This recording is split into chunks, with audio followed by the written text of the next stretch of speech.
Cubaan suara, dengar ke?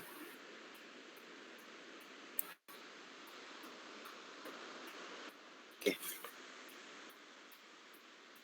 Sebelum tu, siapa yang berkelapangan yang ada wifi di ras tu, yang wifi laju boleh buka kamera lah, yang mana berkemampuan Okay.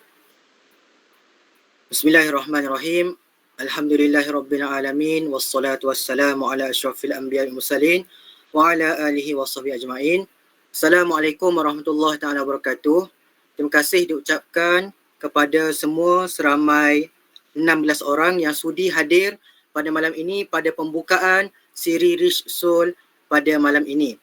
Baik, pertama sekali untuk pengetahuan anda semua, program Rich Soul ini adalah program yang dirangka oleh pimpinan WBC yang baharu, yang mana di bawah program Rich Soul ini terdapat 3 aktiviti di bawahnya yang akan kami laksanakanlah.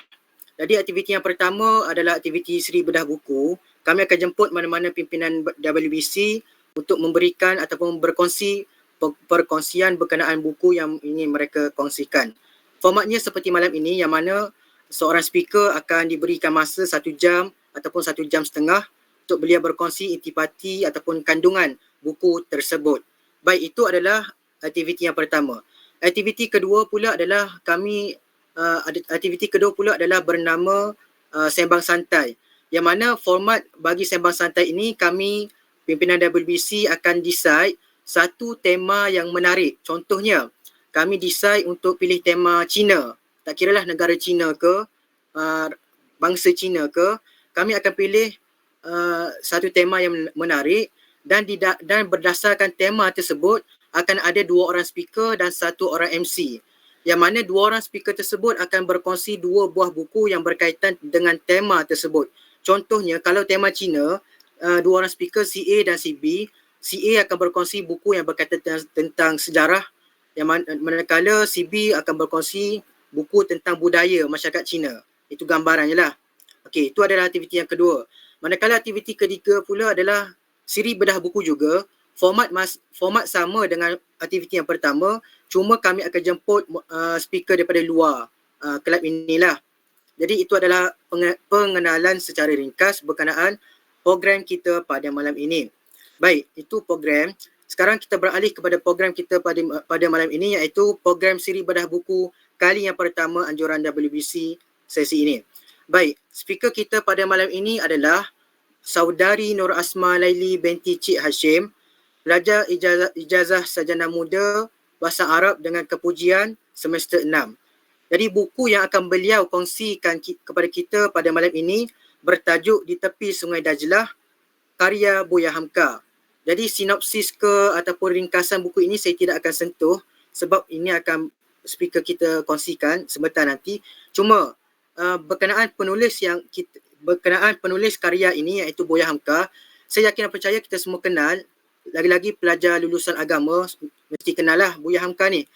Cuma saya nak kongsi sedikit berkenaan sosok Buya Hamka. Dalam satu video yang saya tengok, ada seorang warga Indonesia yang selalu pergi ke Indonesia. Beliau pergi ke kedai buku, banyak kedai buku lah. Dan dalam satu kedai buku ni ada satu ruangan khusus berkenaan karya Buya Hamka. Nak katanya kita rakyat Malaysia ni lebih menghargai Buya Hamka berbanding rakyat Indonesia. Jadi saya rasa dah panjang dah pengenalan saya ni. Jadi dengan ini saya ataupun majlis mempersilakan speaker kita, iaitu Saudara Nur Asma Laili, Presiden WBC sesi 22-23, untuk berkongsikan perkongsian beliau pada malam ini. Dipersilakan. Bismillahirrahmanirrahim. Suara saya jelas ke, Nabil? Jelas Okay, jelas. Kalau ada lag ke nanti boleh bagi tahu ya, sebab yelah risau kan. Okay, pertama sekali saya ucapkan terima kasih kepada pengerusi majlis di atas pengenalan ringkas tentang program yang dianjurkan oleh pimpinan baru kita, pimpinan baru WBC. Dan insya-Allah perkongsian yang akan saya buat hari ini adalah di tepi Sungai Dajlah, kembara ke kota Baghdad, Iraq. InsyaAllah. Sebelum bermula, izinkan saya untuk mulakan dengan proper, insyaAllah. Bismillahirrahmanirrahim. Alhamdulillahirabbil alamin wassalatu wassalamu ala asyrafil anbiya'i wal mursalin wa ala alihi wa ashabihi ajma'in. Rabbi shrah li sadri wa yassir li amri wahlul 'uqdatam min lisani yafqahu qawli. Amma ba'd. Yang dimuliakan penasihat Wise Book Club Dr. Sumayah dan Dr. Salman, yang dimuliakan pimpinan WBC serta hadirin dan hadirat yang dirahmati Allah sekalian. InsyaAllah hari ini sama-sama kita dengar apa itu buku di tepi Sungai Dajlah. InsyaAllah ianya sebuah buku yang boleh saya katakan berkaitan dengan sejarah Baghdad. Macam mana kita akan tengok lepas ni dengan lebih mendalam, dan insyaAllah lah tanpa saya spoil apa yang nak diceritakan oleh penulis. Okey. Sekarang ni dekat skrin kita nampak kan ada satu gambar, iaitu gambar Buya Hamka yang mana saya ambil dari Google. Okey, saya rasa umum memang dah kenal siapa Buya Hamka. Dan Hamka ni adalah singkatan daripada nama beliau sendiri, iaitu Haji Abdul Malik Karim Amrullah. Jadinya Hamka. Kita tahu kan orang Indo ni dia suka singkatkan perkataan. Contohnya curahan hati jadi curhat, kan? Nasi goreng jadi nasi gor. Dia suka buat macam tu. Jadi tak pelik lah kalau nama Hamka ni sebenarnya daripada nama penuh beliau sendiri, iaitu Haji Abdul Malik Karim Amrullah. Okey, disebabkan buku yang akan saya kongsikan malam ini dia berkaitan dengan sejarah, dan sejarah ni adalah sesuatu benda yang telah berlaku, dan insyaAllah kita akan ambil iktibar, kita akan ambil pengajaran daripada apa yang telah berlaku, dan kita tak nak sejarah berulang kembali. Okey, quote ni bukan daripada buku di tepi Sungai Dajlah, tapi saya ambil sebab saya rasa macam agak berkaitlah dengan konten.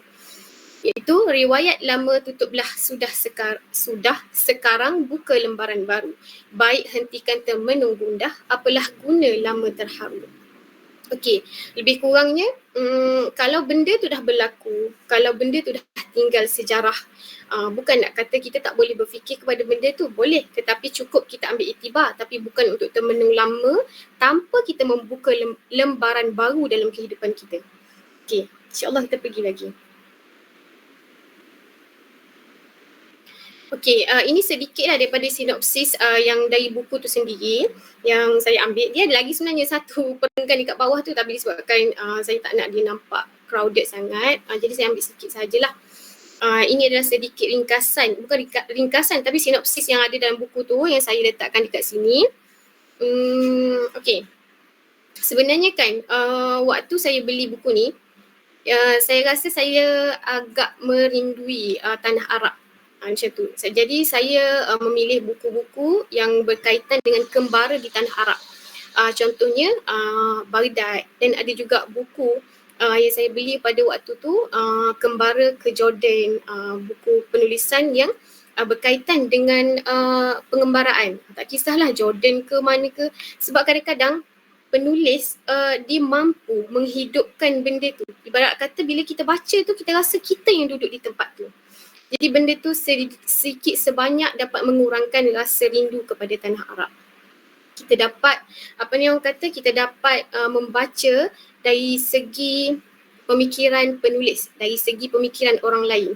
Bukan setakat daripada pengalaman kita sendiri, tapi kita dapat juga baca daripada pengalaman orang lain.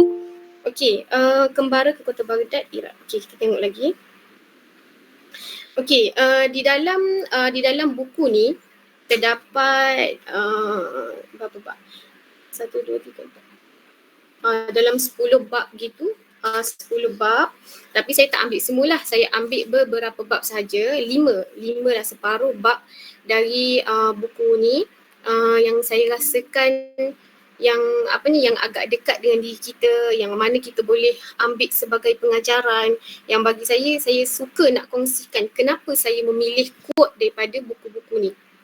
Okey, yang pertama, ini adalah bab yang kedua sebenarnya. Okey, bab yang kedua itu Baghdad dan Iraq. Okey, yang pertama, bab yang pertama ni dia cerita tentang penulis lagi lah. Jadi macam biasa buku-buku ni kan, dia tak mula terus dengan apa yang dia nak cerita, mesti dia akan cerita dulu mukadimah dia kan, bagaimana perjalanan Hamka daripada Mesir ke Iraq, bagaimana dia bertemu dengan orang-orang lain. Macam tu je lah. Jadi saya memilih untuk mengambil Baghdad dan Iraq, iaitu tajuk yang kedua, bab yang kedua. Okey, quote yang saya ambil ni adalah dari masa ni, kalau saya rasalah kalau dalam meet ni ada pelajar BAS, saya rasa mereka mungkin mungkin familiar lah dengan sejarah Abbasiyah Umayyah di Baghdad. Mungkin familiar. Okey, jadinya pada zaman Mu'tasim. Pada zaman Mu'tasim lah, quote ni diambil daripada Mu'tasim. Sebab apa tahu? Sebab orang kata Mu'tasim ni adalah seorang yang lemah. Jadi bila orang-orang ni bercakap tentang kelemahan seorang pemimpin tu rasa tercabar. Dia takkanlah kita pemimpin, tapi bila orang kata kita lemah, kita terus lemah. Tak boleh macam tu. Bila orang kata kita lemah, kita kena tunjuk yang kita ni tak lemah sebagaimana yang orang katakan. Sebab tu dekat sini dikata, perkhabaran yang dibawa oleh pedang lebih benar daripada warta kitab menerawang. Pada tajamnya adalah keputusan di antara kesungguhan dan main-main. Dekat sini, Hamka ni dia nak buktikan, bukan Hamka, maksud saya Mu'tasim, dia nak buktikan dekat sini bukan kata-kata yang menjadi penentu kehidupan kita, tetapi bagaimana kita nak hadap benda tu. Dan keputusan daripada action kita tu lah yang akan menjadi jawapan, sama ada kita ni lemah ataupun sebaliknya. Jadi sedikitlah cerita daripada sini ni. Mu'tasim ni dikatakan, kalau orang masa tu kata, kalau Mu'tasim ni pergi berperang pun confirm dia akan kalah. Tak payah pergilah, kalah, tak payah macam tu. Kalau pergi pun mati macam tu kan. Tapi Mu'tasim dia pergi berperang waktu tu dengan semangat yang berkobar-kobar, dengan semangat pemimpin yang dia nak tunjukkan kepada orang ramai dia tidak seperti yang dikatakan. Jadi bila Mu'tasim ni dia pergi dan kembali dalam keadaan kemenangan, maka ayat ni boleh saya katakan menjadi lambang kepada seorang pemimpin, di mana kita boleh ambil sebagai diri kita. Kalau orang kata kita ni lemah, kalau orang kata kita ni macam benda-benda yang negatif, apa action kita yang akan menjadi keputusan kepada benda itu. Sama ada di antara kesungguhan dan main-main. Sama ada Mu'tasim tadi dia pergi berperang tu nak main-main ke? Tak, dia pergi dengan kesungguhan yang dia akan menemui kemenangan. Okey, dan selepas itu quote ni dia tak saling berkait tau. Dia macam saya ambil daripada beberapa tempat, dan boleh saya katakan ini adalah peringkat yang mana di waktu zaman kegemilangan Baghdad, di mana waktu tu boleh dikatakan Baghdad ni memang menjulang. Yang waktu awal-awal Baghdad ditemukan, dia hanyalah satu kampung nelayan yang ada kampung kecil dan Sungai Dajlah. Itu sahaja yang ada. Tapi disebabkan masuknya pimpinan-pimpinan, masuknya orang yang memang dalam diri mereka ni nak jadikan Baghdad tu sebagai satu tempat untuk kita jadikan sumber ilmu, maka benda tu tercapai. Okey, jadi bila hidup ni adalah macam roda. Tak semestinya kita duduk atas hari ni, esok kita masih duduk di atas, tak.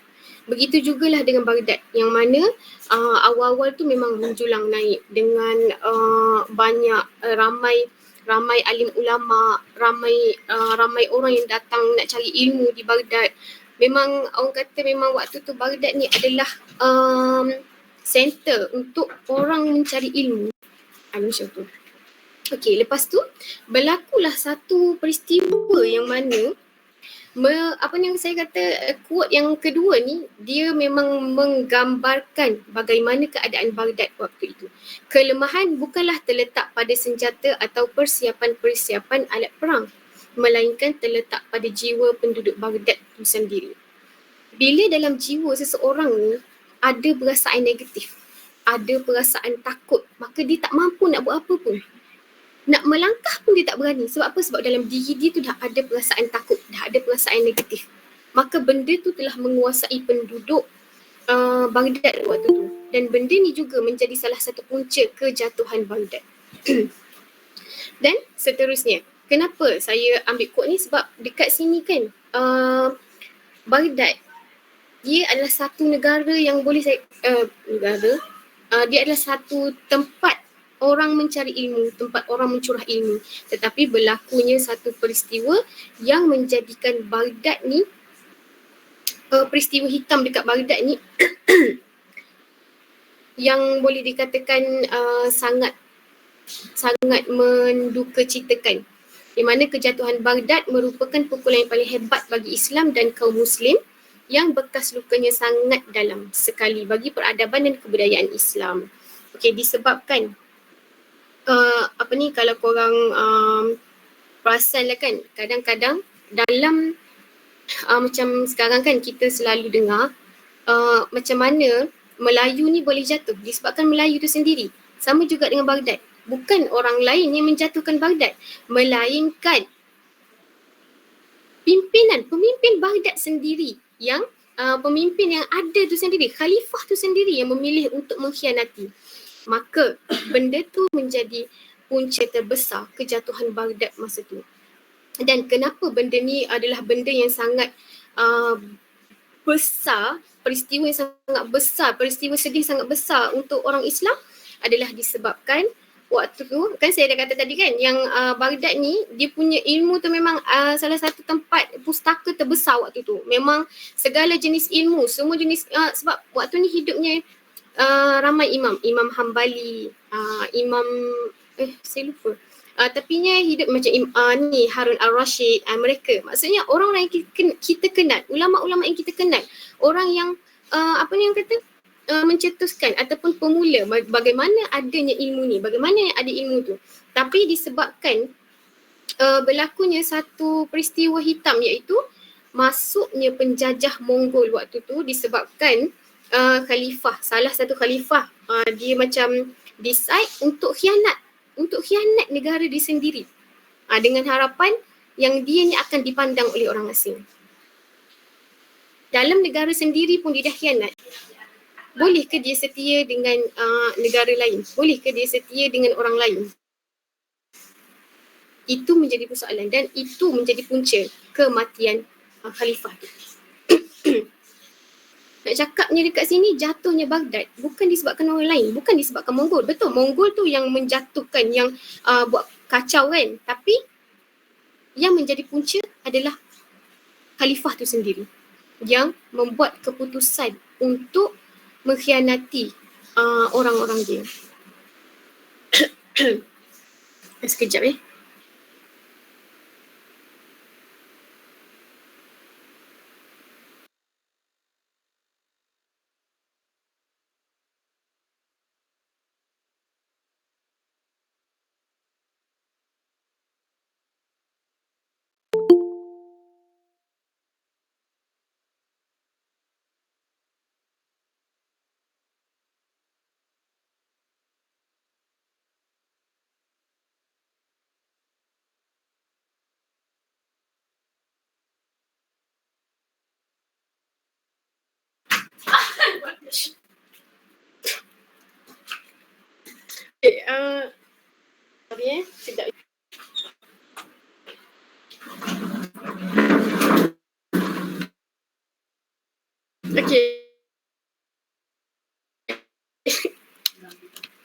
Okey, slide yang seterusnya.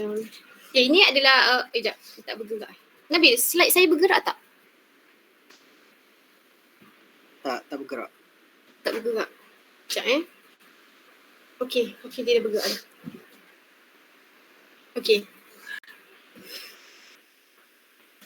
Okey, sekarang ni kita tengok ada bab 4. Saya tak pilih macam 1, 2, 3, 4. Saya tak pilih ikut turutan. Saya pilih ikut apa yang saya rasakan sesuai untuk perkongsian malam ni. Okey, bila kita tengok kan, sebenarnya Baghdad ataupun Iraq adalah satu tempat yang famous dengan mazhab dengan mazhab Syiah kan. Jadi benda ni tak pelik lah kenapa Hamka bangkitkan. Kenapa Hamka nak tulis pasal ni. Sebab memang benda ni sangat-sangat famous lah. Memang boleh dikatakan majoriti orang Baghdad ni sekarang ni memang mereka berpegang kepada mazhab Syiah kan. Macam tu. Okay, jadi yang pertama ni, bila kita bercerita bagaimana boleh munculnya orang yang taksub kepada Syiah ni adalah bermulanya daripada Sayyidina Ali bin Abi Talib kan. Jadi bila Sayyidina Ali bin Abi Talib ni meninggal, maka anaknya yang kembar Hasan dan Hussein, yang mana memang famous lah, memang famous, yang kita pernah dengar, yang memang kita biasa dengar. Tapi yang boleh saya katakan yang menariknya, walaupun mereka kembar tetapi mereka sangat mempunyai personality yang berbeza. Yang mana kalau Hasan ni dia lebih suka kepada perdamaian. Dia tak suka kepada benda-benda yang perlu berperang, macam tu. Dan Hussein dia berbeza. Hussein ni lebih kepada benda-benda yang dia lebih kepada benda yang apa yang kata secara fizikal. Maknanya dia akan berperang. Kalau dia rasa macam sesuatu tu tak kena dengan apa yang dia nak, maka berperang adalah pilihan. Okey, yang pertama saya pilih quote daripada buku tu sendiri yang macam yang Hamka tulis dekat sini, bahawa Nabi Muhammad SAW ketika Nabi Muhammad ni lihat Hasan waktu kecil merangkak kan, waktu baby merangkak masa tu, Nabi Muhammad cakap macam ni, cucuku ini kelak akan mendamaikan kaum muslim yang berpecah belah. Dan tahun 41 Hijrah dinamakan tahun jamaah, iaitu tahun persatuan. Kenapa? Kerana Hasan yang memilih untuk mencari perdamaian dengan Muawiyah. Muawiyah ke tak silap? Sebab masa tu ada berlaku satu macam perselisihan faham. Jadi Hasan ni lebih memilih untuk berdamai berbanding berperang kan. Jadi apa ni orang kata, keputusan Hasan waktu ni memang ditentang hebat. Memang orang-orang orang-orang Baghdad masa tu dia macam kenapa nak buat benda tu kan? Kenapa nak buat perjanjian dengan Muawiyah sedangkan benda ni boleh berperang? Mereka lebih memilih untuk berperang. Tetapi Hasan ni seorang yang bijak tau. Kenapa? Kerana waktu tu Hasan ni dia tahu bagaimana orang-orang dia, walaupun mereka ni berpegang hebat kepada Syiah, tetapi mereka cuma kuat pada mulut tetapi bukan pada jiwa mereka. Mereka kata je, okay, kalau kau nak berperang, aku akan follow kau berperang. Tapi Hasan tahu benda tu tak akan berlaku. Memang orang kata perangai orang masa tu memang gitu. Mulut tu hebat tetapi jiwa mereka kata lain. Itu yang kita boleh belajar daripada sejarah lah. Benda-benda yang macam ni memang kita boleh titik beratkan sangat lah. Sekarang pun macam tu kan. Jadi Hasan bagusnya dia lebih memilih untuk lakukan apa yang dia rasakan terbaik waktu tu.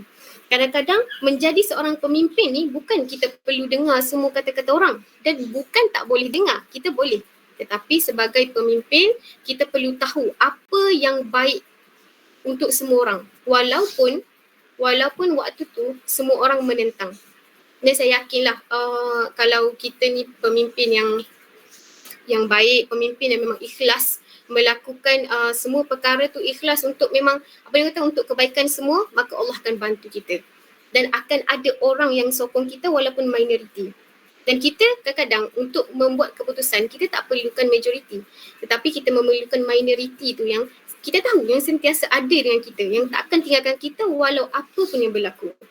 Jadi Hasan waktu tu bagi saya sukalah apa yang Hasan lakukan. Dia tahu apa yang terbaik, apa yang perlu dilakukan waktu tu adalah dengan melakukan perjanjian dengan Muawiyah, dan perjanjian tu pun bukanlah benda yang mengarut pun, benda yang orang kata boleh toleransi di antara dua pihak macam tu. Okey, seterusnya itu daripada segi Hasan. Okey, daripada segi Hussein pula, kita bukan nak kata Hussein ni tak baik. Dia pun antara pahlawan yang memang kita katakan memang hebat kan dalam sejarah Islam. Jadi sebab itulah Hamka dia terangkan, dia macam highlightkan balik. Tetapi menyerah itu ternyata tidak ada dalam riwayat cucu Rasulullah sallallahu alaihi wasallam. Waktu ni Hussein keluar nak berperang. Tapi sebagaimana yang Hasan bagi tahu tadi, orang ni dia kata je yang dia nak turut berperang, tapi dia takkan pergi. Dan yang pergi tu saya ingatnya lah dalam 500 orang. Sedangkan pihak musuh memang berkali ganda lagi ramai. Kiranya masa ni kalau kita fikir balik, Hussein dia keluar berperang dengan memang akan menemui kekalahan. Tetapi dia tak pernah menyerah sebab dia tahu pemimpin tidak boleh menyerah. Pemimpin ni macam tu lah, kita tak boleh nak takut. Kalau kita takut, macam mana kita nak pimpin orang? Macam mana kita nak berjalan sebagai pemimpin sekiranya kita hati kita, jiwa kita dikuasai dengan perasaan. Seorang pemimpin bukan nak kata tak boleh ada perasaan, tetapi tak boleh kita membiarkan perasaan ataupun emosi kita menguasai kita punya decision masa tu, keputusan kita. Okey, jadi waktu ni juga antara benda yang menyedihkan kan, kalau korang tahu dan familiar dengan cerita ni, yang mana Hussein dipenggal kepalanya kan waktu ni. Sebab memang masa tu memang dah obvious lah, memang obvious sangat keputusan tu akan berpihak kepada musuh. Tapi Hussein tidak menyerah dan tidak berpatah lah, walaupun dia tahu yang dia akan menemui kekalahan. Dan Hussein meninggal pada 10 Muharram, dan sehingga hari ni 10 Muharram ni jadi satu aktiviti, bukan aktiviti juga, dia apa yang kata satu perbuatan macam gitulah, satu perbuatan yang sampai sekarang dibuat. Macam contohnya orang Baghdad ni ataupun orang Iraq ni, dia memukul diri sendiri. Kadang-kadang dia memukul diri dengan kepercayaan bahawa setiap luka yang dia dapat dekat badan dia ni kan, satu dosa dihapuskan, macam tu. Jadi bila mana dia pukul diri tu kan sampai berdarah, benda tu kalau kita tengok sakit, tapi bagi mereka itu adalah satu nikmat yang orang kata menghapus dosa mereka. Itu kepercayaan yang karut lah, sebab dia sakitkan diri sendiri kan. Kita tahu benda tu tak elok, Allah pun tak suka kita buat benda yang macam tu. Okay, jadi dalam buku juga diceritakan lah bagaimana ritual tu dilakukan, sehingga kan ada orang yang mati dan dikatakan kalau mati kat situ tu syahid dan semua. Memang adalah kepercayaan karut yang sampai sekarang pun masih lagi ada. Okey, seterusnya ini pun antara penyebab kenapa jatuhnya Islam, kenapa jatuhnya Baghdad ketika tu. Serangan barat kepada seluruh kaum muslimin, tidak peduli apa mazhabnya. Kenapa saya ambil ayat ni? Sebab kan dekat sini kita nak katakan mazhab Syiah, mazhab Ahli Sunnah bergaduh sama-sama mereka. Sedangkan mereka tu boleh dikatakan antara pengaruh yang kuat. Yang mana dekat Parsi sangat kuat pengaruhnya Syiah, dan yang mana Turki pengaruh Ahli Sunnah yang sangat kuat. Tetapi mereka bergaduh. Sedangkan kalau mereka memilih untuk bergabung, mereka mampu untuk mempertahankan negara Arab waktu tu. Mereka mampu untuk mempertahankan Islam waktu tu. Tapi disebabkan mereka lebih memilih untuk bergaduh, lebih memilih untuk nak buktikan aku yang benar. Jadi waktu tu jugalah orang barat ni nampak kelemahan dari situ. Nampak kelemahan dan begitulah runtuhnya Arab pada waktu tu. Itu antara benda yang kita boleh ambil lah, kenapa nak bergaduh sama-sama kita kan, sedangkan perdamaian itu lebih baik. Itulah sedangkan berbaik itu satu pilihan yang lebih baguslah berbanding dengan bergaduh. Okey. Seterusnya adalah kan nampak dekat sini keturunan Bani Hashim, itu dari bab 6. Okay, keturunan Bani Hashim ni kita tahu kan dia jalur keluarga Nabi Muhammad SAW. Jadinya dekat sini, sekejap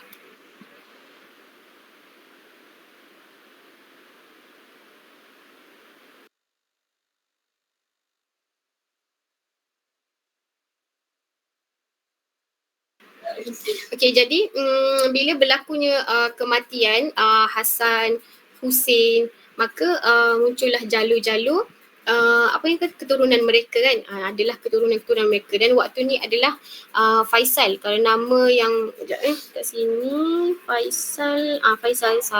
Okey, dekat sini. Okey.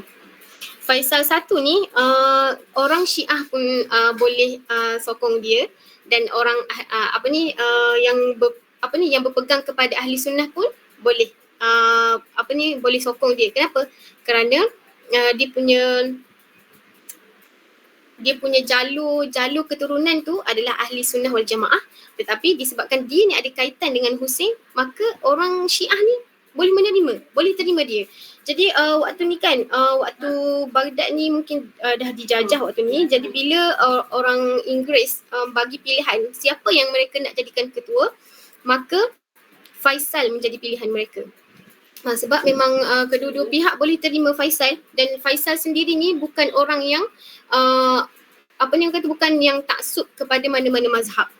Bagi dia bukan mazhab yang menjadi pilihan dia, bukan menjadi fokus utama dia, tetapi dia nak bangkitkan kembali jiwa orang Arab untuk menentang pihak musuh kan. Macam yang kita tahu juga, dalam setiap peradaban, dalam setiap movie, drama ataupun apa-apalah, akan ada seorang hero yang akan menyelamatkan dunia kan. Sama jugalah waktu tu boleh dikatakan Faisal ni adalah antara orang yang menjadi penyelamat, orang yang jiwanya nak bangkit, jiwanya yang memang kuat untuk memerdekakan orang-orang Arab pada waktu tu. Okey, saya rasa lah saya lupa, tapi untuk quote ni sebenarnya ketika kematian Faisal, yang mana quote ni adalah Iraq kehilangan raja, sebab Faisal ni adalah pemimpin yang dipilih kan. Jadi dia kata Iraq kehilangan raja, bukan, tapi Bani Hashim kehilangan pembangun. Katanya memang dia memilih Faisal, kata Faisal pembangun di antara Bani Hashim, tapi dia kata lagi dan bukan, tapi bangsa Arab telah kehilangan pahlawan. Dia cakapnya Faisal ni adalah orang yang sangat-sangat memberi jasa dan berbakti kepada tanah Arab, sehingga kan bila kehilangan Faisal ni, dia menjadi kehilangan yang sangat besar bagi umat Islam pada waktu tu. Okey, seterusnya ni dia macam cerita balik lah apa yang Faisal lakukan, sehingga kan orang Arab waktu tu rasa Allah Akbar, sama tak jumpa ayat. Dia rasa kehilangan yang besar lah ketika kematian Faisal. Okay. Ini yang saya terangkan tadi, yang mana dia kata ini quote daripada Faisal sendiri. Dia di atas semua mazhab. Mazhabnya hanya satu, iaitu Arab bangun kembali. Itu fokus utama dia. Dia tak ada fokus kepada nak menangkan Syiah, tak ada fokus nak menangkan ahli sunnah. Sebab kedua-duanya Islam. Kalau kita tahu dari dasarnya, kedua-duanya Islam. Cumanya adalah kan beberapa perbahasan lah daripada situ. Saya tak nak tekankan daripada situlah. Cumanya nak cakapnya kenapa Faisal ni dia diterima. Macam tu. Dia tak taksub kepada mana-mana. Dia tak taksub kepada mana-mana pihak, tetapi dia memilih untuk fokus kepada apa yang dia nak pada waktu tu. Dan Faisal pun kata, kita syukuri apa yang telah kita dapati dan akan kita teruskan perjuangan mencapai mana yang masih ketinggalan. Sebab kita tahu kan, ketika saya lupa. Ni kenapa buku ni dinamakan Di Tepi Sungai Dajlah? Saya lupa tadi nak terangkan. Saya balik semula. Sebab waktu ni ketika Hamka nak menulis cerita tentang Sungai Dajlah ni, ataupun khususnya cerita tentang Baghdad ni, dia berdiri di tepi Sungai Dajlah dan dia berfikir dan dia rasa sedih. Kenapa? Kerana waktu Baghdad diserang oleh musuh, kan tadi kan ada pustaka besar kan di Baghdad. Semua buku-buku yang dikumpulkan, buku terjemahan, buku ilmu yang dituliskan, buku baru, buku yang berkaitan dengan semua ilmu, memang waktu tu dah ada, tetapi disebabkan berlakunya peristiwa tu, sekarang tak ada bukti bahawa orang Islam yang pertama kali menemui ilmu tu. Macam tu. Dan waktu Baghdad diserang, segala buku-buku tu, segala ilmu yang ada di dalam Baghdad ketika tu dihumban, dicampak, dilempar ke dalam sungai Dajlah, sehingga kan waktu tu sungai Dajlah menjadi hitam disebabkan pena, buku dan kitab-kitab tu. Sedih lah disebabkan benda tu ilmu, benda tu usaha yang ulama-ulama dulu nak sampaikan kepada kita sekarang kan, tapi disebabkan berlakunya satu pengkhianatan di dalam khalifah tu sendiri, maka itu yang menjadi harga kepada kita sehingga sekarang. Sebab itulah sejarah Baghdad ni, sejarah kejatuhan Baghdad merupakan sejarah yang paling sedih dalam peradaban Islam. Sebab tu jugalah Faisal ni, Faisal lebih tekankan kita syukuri apa yang kita ada sekarang. Sebab kita nak menyesal dengan benda lepas, benda dah lalu memang beratus-ratus tahun. Nak cakapnya nak sampai ke Faisal ni sebenarnya dah beratus-ratus tahun dah. Memang waktu tu Arab pun memang banyak dijajah macam tu kan. Jadi bila nak sampai kepada Faisal ni memang agak lama. Jadi bila Arab ni boleh bangkit kembali, ia menjadi satu semangat yang baru untuk orang Arab. Macam tu. Jadi Faisal ni dia memang nak fokuskan kepada apa yang dia nak capai. Jadi dia tak nak berfikir dengan benda lepas. Betul lah benda lepas kita boleh jadikan iktibar. Tapi kita tak boleh nak jadikan benda tu sebagai perkara yang menghalang kita untuk ke hadapan. Boleh nak ingat benda lalu, boleh kita nak ambil iktibar, tetapi jangan biarkan benda yang lalu tu menghalang kita untuk terus ke hadapan. Sebab itulah dia kata, kita akan teruskan. Kita teruskan perjuangan mencapai mana yang masih ketinggalan. Walaupun tak boleh sesempurna yang lepas, tetapi kita boleh cuba untuk itulah untuk berjuang kan, untuk capai apa yang kita inginkan waktu tu. Okey. Seterusnya. Okey, ini macam slide terakhir insyaAllah. Okey, sekejap ya. Okey, ini adalah bab kedua terakhir lah ke dalam buku sebab dia kedua terakhir. Oh, dia ada 9 je tadi. Oh, dia 10. Kedua terakhir. Betul lah, dua terakhir. Dia macam gitulah. Okey, untuk tajuk ni adalah soal-soal masyarakat. Okey, kenapa Hamka nak bercerita tentang masyarakat waktu ni? Disebabkan waktu ni kesan daripada apa yang berlaku, kesan daripada negara Arab dijajah, kesan daripada jatuhnya ilmu pada berkurun-kurun lamanya kan pada zaman Baghdad dulu. Maka benda ni dia memberi kesan sehingga waktu tu. Dan yang